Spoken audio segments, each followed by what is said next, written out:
Hello everybody, good morning. कैसे हैं आप लोग? आशा करता हूं आप लोग बहुत अच्छे होंगे। दोस्तों, हम आपके लिए लाए हैं आरआरबी एनटीपीसी स्टेज 1 एग्जाम 29 दिसंबर 2020 के फर्स्ट सीट में पूछे गए सारे जीके का प्रश्न। दोस्तों, अगर आप group D, RRB group D और एसएसजीडी की तैयारी करते हैं तो उसमें भी ये सारे प्रश्न पूछ सकते हैं। साथ ही साथ दोस्तों, जो स्टेट लेवल के एग्जाम है जैसे कि बिहार दरोगा, यूपीएसआई का एग्जाम होने वाला है, फायरमैन का एग्जाम होने वाला है, सभी के लिए इंपॉर्टेंट होने वाला है। चलिए पहले प्रश्न को देखते हैं। ठीक है, देखिए पहला प्रश्न क्या है दोस्तों, क्या पूछा गया था? ठीक है, भारतीय राष्ट्रीय कांग्रेस की स्थापना कब हुई थी? दोस्तों, बहुत ही इंपॉर्टेंट प्रश्न है, आगामी एग्जाम में भी ये प्रश्न पूछ सकता है। 28 दिसंबर 1885 को हुई थी। ठीक है, ये दोस्तों कब का पूछा गया है एनटीपीसी का? देखिए 29 दिसंबर 2020 का जो फर्स्ट शिफ्ट में, आपको पता है कि 28 दिसंबर से एनटीपीसी एग्जाम चालू हुआ था। ठीक है, 6 पे का एग्जाम हो चुका है, इसका आंसर की आने वाला है, 7+ का एग्जाम भी बाकी है। ठीक है, देखिए सेल के वर्तमान अध्यक्ष कौन है? दोस्तों सोमा मंडल है। ठीक है, अगला प्रश्न तीसरा नंबर, रॉबर्ट हुक ने किसकी खोज की थी? तो कोशिका की खोज रॉबर्ट हुक ने की थी। कोशिका की खोज किसने की थी? रॉबर्ट हुक ने। घुमा के भी प्रश्न कभी कभी पूछ देते हैं। ठीक है, चौथा नंबर दोस्तों प्रश्न है, सर्वप्रथम स्वराज शब्द किस कांग्रेस अधिवेशन में लाया गया? सर्वप्रथम स्वराज शब्द दोस्तों किस कांग्रेस के अधिवेशन में लाया गया? कोलकाता अधिवेशन 1906 में लाया गया था स्वराज शब्द सबसे पहले। ठीक है, चलिए दोस्तों आगे बढ़ते हैं, पांचवें प्रश्न को देखते हैं। कौन सा देश मानव विकास सूचकांक में प्रथम स्थान पे है? ठीक है, कौन सा देश मानव विकास सूचकांक में प्रथम स्थान पे है? नॉर्वे है। तो आप बताइए दोस्तों, इंडिया का स्थान कितना है? ठीक है, इंडिया का स्थान बताइए आप कमेंट में। चलिए दोस्तों, सांची के स्तूप को कब यूनेस्को ने विश्व धरोहर में शामिल किया गया? ठीक है, सांची के जो स्तूप है दोस्तों, उसको यूनेस्को ने कब विश्व धरोहर वर्ल्ड हेरिटेज साइट में शामिल किया? दोस्तों 1989 में, 1989 में। ठीक है, चलिए सातवें प्रश्न को दोस्तों देखते हैं। देखिए सातवां प्रश्न है, विश्व पर्यावरण दिवस 2018 की थीम क्या थी? चलिए दोस्तों, वो तो उस टाइम का करंट अफेयर हो गया। ठीक है, अभी देखिए 2020 में 2 साल पुराना करंट अफेयर पूछ दिया दोस्तों। बीट प्लास्टिक पोल्यूशन, ये थी 2018 की थीम। इस साल का दोस्तों थीम क्या है? विश्व पर्यावरण दिवस का थीम क्या है बताइए आप कॉमेंट में। ठीक है, चलिए दोस्तों, तेलंगाना राज्य का राज्यपाल पूछ रहा है दोस्तों कौन है वर्तमान में? ठीक है, अभी भी है दोस्तों वही। ठीक है, तिमिली साई सोदा राजन। ठीक है, थोड़ा उल्टा नाम, टेढ़ा नाम है दोस्तों, इसलिए पढ़ने में थोड़ा सा गलती हो रही है। तिमिली साई सोदारा राजन। ठीक है, चलिए दोस्तों आगे बढ़ते हैं, 9वें प्रश्न को देखते हैं। पित्त रस शरीर के किस भाग से स्रावित होता है, निकलता है? यकृत से। यकृत को दोस्तों लीवर भी बोलते हैं। ठीक है, ये भी ध्यान रखिएगा, यकृत को लीवर भी बोलते हैं इंग्लिश में। ठीक है, भारत का सर्वोच्च पर्वत शिखर कौन है? कंचनजंगा है। ठीक है, कंचनजंगा है। ठीक है, अब विश्व का सबसे ऊंचा दोस्तों पर्वत चोटी कौन सी है? तो माउंट एवरेस्ट, आपको पता है। जीएसटी किस प्रकार का टैक्स है दोस्तों? ठीक है, जीएसटी किस प्रकार का टैक्स है? ये इनडायरेक्ट यानी अप्रत्यक्ष कर है दोस्तों। ठीक है, हिंदी में अप्रत्यक्ष, इंग्लिश में इनडायरेक्ट टैक्स है। ठीक है, ध्यान रखिएगा। चलिए दोस्तों बढ़ते हैं अगले प्रश्न को। सांसद आदर्श ग्राम योजना कब शुरू हुआ था? दोस्तों सांसद आदर्श ग्राम योजना प्रारंभ हुआ दोस्तों, ये जयप्रकाश नारायण के पुण्यतिथि पर स्टार्ट किया गया था नरेंद्र मोदी के द्वारा। ठीक है, मतलब किसके दोस्तों पुण्यतिथि पर इसका आयोजन आरंभ हुआ था? जयप्रकाश नारायण के पुण्यतिथि पर नरेंद्र मोदी द्वारा। ठीक है, सांसद आदर्श ग्राम, इसमें क्या होता था दोस्तों, जितने भी सांसद है दोस्तों वो एक अपने क्षेत्र के गाँव को आदर्श गाँव की तरफ विकसित करते थे। मतलब बढ़िया से उसको नाला जो हो गया, नाली वगैरह, सड़क वगैरह, उसको मतलब आदर्श ग्राम की तरफ विकसित करते थे। ठीक है, ये था। ठीक है, चलिए दोस्तों अगला प्रश्न 13 नंबर, प्रस्तावना में स्वतंत्रता समानता बंधुता का सिद्धांत अपनाया गया किस देश से? ठीक है, जो हमारा भारत की प्रस्तावना है दोस्तों, उसमें स्वतंत्रता समता बंधुता का सिद्धांत कब किसके द्वारा अपनाया गया, किस देश के संविधान से लिया गया है? ठीक है, स्पष्ट बोले तो फ्रांस के संविधान से लिया गया है। बहुत ही इंपॉर्टेंट प्रश्न दोस्तों, हर एग्जाम ये प्रश्न पूछा जाता है। आप प्रैक्टिस सेट करते होंगे तो उसमें ये प्रश्न आता ही आता है। ठीक है, आपको दोस्तों प्रैक्टिस सेट आप पढ़ते होंगे, करते होंगे, तो उससे आप अंदाजा लगा सकते हैं कि ये सब प्रश्न जो रिपीट जो होते हैं, बार बार हर एग्जाम में रिपीट होते हैं। ठीक है, चलिए दोस्तों बढ़ते हैं 14 नंबर प्रश्न को देखते हैं। HTTP का फुल फॉर्म क्या होता है? बहुत ही इंपॉर्टेंट प्रश्न है दोस्तों, हर एग्जाम में ये पूछा जाने वाला प्रश्न है। Hyper text transfer protocol, HTTP का फुल फॉर्म होता है हाइपर टेक्स्ट ट्रांसफर प्रोटोकॉल। ठीक है, आप दोस्तों इंटरनेट चलाते होंगे, वहाँ पर लिखा होता है HTTP। ठीक है, उसके बाद स्लैश करके www। ठीक है, अब www का फुल क्या होता है दोस्तों? वर्ल्ड वाइड वेब होता है। ठीक है, अब दोनों का दोस्तों पूछने का आविष्कार किसने किया था? आप कमेंट में बताइए। देखिए एनटीपीसी एग्जाम ये पूछा गया था कि एचटीटीपी का आविष्कार किसने किया था और डब्ल्यूडब्ल्यूडब्ल्यू का आविष्कार किसने किया था। चलिए कमेंट में आप बताइए, ठीक है, आपके लिए ये प्रश्न है। ठीक है, 15 नंबर प्रश्न है दोस्तों, चंद्रयान-2 किस रॉकेट से लॉन्च किया गया था? ये किया गया था GSLV Mark 3 M1, GSLV Mark 3 से लॉन्च किया गया था। ठीक है, चलिए दोस्तों 16 नंबर प्रश्न को देखते हैं। भारत में स्थानीय स्वशासन का जनक कौन है? लॉर्ड रिपन है। भारत में स्थानीय स्वशासन का जनक लॉर्ड रिपन है।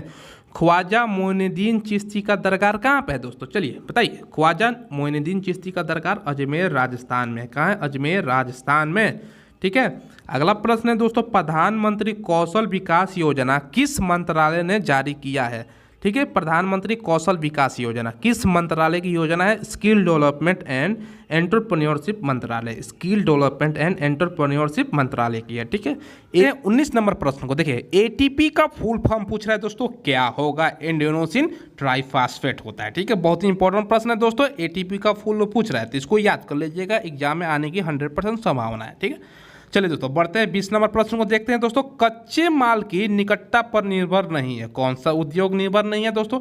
Diamond and mobile manufacturing. जो डायमंड उद्योग और मोबाइल मैन्युफैक्चरिंग है दोस्तों, वो कच्चे माल की निकटता पर निर्भर नहीं है। ठीक है, चलिए दोस्तों 21 नंबर प्रश्न को देखते हैं, राजीव गांधी खेल रत्न 2020 किस कुश्ती प्लेयर को दिया गया? दोस्तों बहुत इंपॉर्टेंट प्रश्न है, एग्जाम इसको पूछने का प्रबल संभावना है। ठीक है, तो विनेश फोगाट को। ठीक है, इसके अलावा भी बहुत सारे लोगों को दिया गया था, उसको आप भी याद कर लीजिएगा। ठीक है, राजीव गांधी खेल रत्न अवार्ड 2020 किस कुश्ती प्लेयर को दिया गया? विनेश फोगाट। ठीक है, आपको पता है दोस्तों, सुशील कुमार का हाल ही में मर्डर केस में नाम आया है दोस्तों। ठीक है, उनको जेल भी भेज दिया गया है। तो मतलब एक खिलाड़ी वो भी थे, भारत के लिए इतना पदक जीते, लेकिन लास्ट में अपने कुकर्मों का सजा भोगे जो किए हैं भोगतेंगे नहीं, वो तो कोर्ट फैसला कोर्ट करेगा। ठीक है, आगे देखेंगे क्या होता है। ठीक है, सर्वग्राही रक्त समूह कौन है दोस्तों? सर्वग्राही का मतलब क्या है? Universal receiver. ठीक है, ध्यान दीजिएगा, ये दोस्तों AB+। ठीक है, और पूछ देगा दोस्तों, सर्वग्राही हो गया दोस्तों AB, और यूनिवर्सल डोनर मतलब उसको क्या बोलते हैं? तो O को ध्यान रखिएगा, यूनिवर्सल डोनर सर्वग्राही ये हो AB+ को कहते हैं। ठीक है, अगला प्रश्न है दोस्तों, संयुक्त राष्ट्र का महासचिव कौन है? ठीक है, संयुक्त राष्ट्र का महासचिव कौन है? Antonio Guterres. एंटोनियो गुटेरस है। ठीक है, बहुत इंपॉर्टेंट प्रश्न है दोस्तों। ठीक है, इसको याद कर लीजिएगा। 24 नंबर प्रश्न देखते हैं, दिया है दोस्तों, भारत का प्रथम संपूर्ण सुपर कंप्यूटर का नाम क्या है? ठीक है, भारत का प्रथम सुपर कंप्यूटर का नाम क्या है दोस्तों? ठीक है, संपूर्ण नहीं, भारत का प्रथम सुपर कंप्यूटर का नाम है परम 8000, परम 8000। ठीक है, याद कर लीजिएगा। 25 नंबर क्वेश्चन को देखते हैं दोस्तों, भारत का सबसे बड़ा टाइगर रिजर्व कौन है? भारत का सबसे बड़ा टाइगर रिजर्व कौन है? नागार्जुन श्रीशैलम अभयारण्य आंध्र प्रदेश में जो स्थित है, नागार्जुन श्रीशैलम अभयारण्य आंध्र प्रदेश भारत का सबसे बड़ा टाइगर रिजर्व है। ठीक है, बहुत इंपॉर्टेंट प्रश्न है दोस्तों, एग्जाम में पूछ देगा इसको। ठीक है, भारत की प्रथम सुपर फास्ट ट्रेन कौन सी है? ठीक है, प्रथम सुपर फास्ट ट्रेन दोस्तों पूछ रहा है, डेक्कन क्वीन थी। ठीक है, डेक्कन क्वीन याद रखिएगा, रेलवे की तैयारी कर रहे थे, पूछने की इसका संभावना है। ठीक है, 1857 के विद्रोह पर आधारित इन मेमोरियल पेंटिंग किसने बनवाया था? देखिए दोस्तों, 1857 का विद्रोह हुआ था, उस पर आधारित इन मेमोरियल पेंटिंग किसने बनाया था? सर जोसेफ नील पाटन। सर जोसेफ नील पाटन ने बनवाया था। इंपॉर्टेंट प्रश्न है ये भी दोस्तों, जितना भी प्रश्न मैं बता रहा हूँ दोस्तों सभी इंपॉर्टेंट है। ठीक है, ये नहीं कि ये इंपॉर्टेंट ये इंपॉर्टेंट, देखिए जो इंपॉर्टेंट में इंपॉर्टेंट हो उसको मैं बता रहा हूँ। ठीक है, संविधान दिवस कब मनाया जाता है? देखिए भैया, एनटीपीसी के एग्जाम में बार प्रश्न रिपीट हुआ है, ग्रुप डी में आ सकता है। ठीक है, इसको ध्यान से याद करना है, 26 नवंबर 26 नवंबर 26 नवंबर 4-5 बार बोलिए दोस्तों मेरे साथ, 26 नवंबर संविधान दिवस, 26 नवंबर संविधान दिवस। हाँ, संविधान दिवस कब मनाया जाता है? 26 नवंबर को। ठीक है, याद हो गया होगा, मुझे आशा है। ठीक है दोस्तों, अगला प्रश्न है, Thumba equatorial rocket launching station क्यों महत्वपूर्ण है? ठीक है, सबसे पहले बताइए थुम्बा तक है कहाँ पर दोस्तों? ये कहाँ पर है? ये केरल में। ध्यान रखिएगा, ये पूछ देता है कभी कभी प्रश्न कि थुम्बा दोस्तों जो रॉकेट लॉन्च किया जाता है वो कहाँ पे स्थित है? केरल में स्थित है। ठीक है, चलिए इसका आंसर हो जाएगा दोस्तों, क्योंकि यह पृथ्वी के भूमध्य रेखा के बहुत करीब है। Thumba equatorial rocket launching station क्यों महत्वपूर्ण है?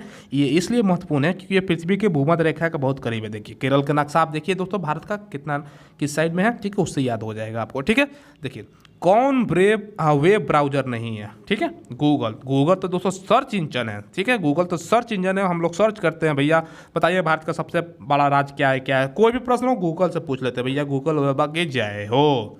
चलिए, गुप्त वंश का स्थापना किसने किया था? श्रीगुप्त ने किया था। छोटा सा प्रश्न है, इंपॉर्टेंट प्रश्न है। श्रीगुप्त गुप्त वंश के संस्थापक थे। ठीक है। चौसा का युद्ध दोस्तों किसके मध्य लड़ा गया था, यानी किसके बीच लड़ा गया था? चौसा का युद्ध हुमायूं और दोस्तों शेरशाह के बीच, हुमायूं और शेरशाह के बीच लड़ा गया था। 1539 में लड़ा गया था। ध्यान रखिएगा दोस्तों, साल और किसके बीच लड़ा गया था चौसा का युद्ध? हुमायूं और शेरशाह 1539 ईस्वी में लड़ा गया था। 33 नंबर प्रश्न है दोस्तों, दोस्तों, प्रधानमंत्री के पद से त्याग देने वाले प्रथम व्यक्ति। ठीक है, डायरेक्ट मैं पहले आंसर बता रहा था। ठीक है, प्रधानमंत्री के पद से त्याग देने वाले प्रथम व्यक्ति का नाम है मोरारजी देसाई।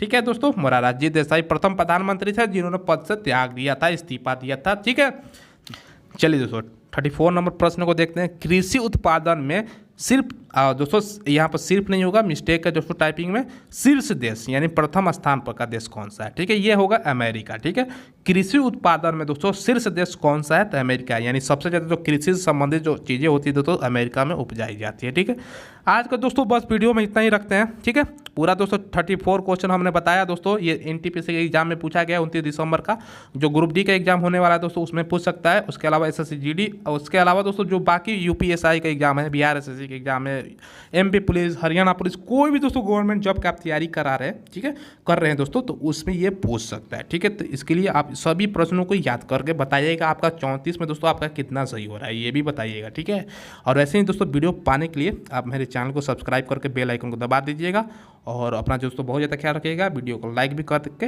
और शेयर भी कर दीजिएगा। धन्यवाद।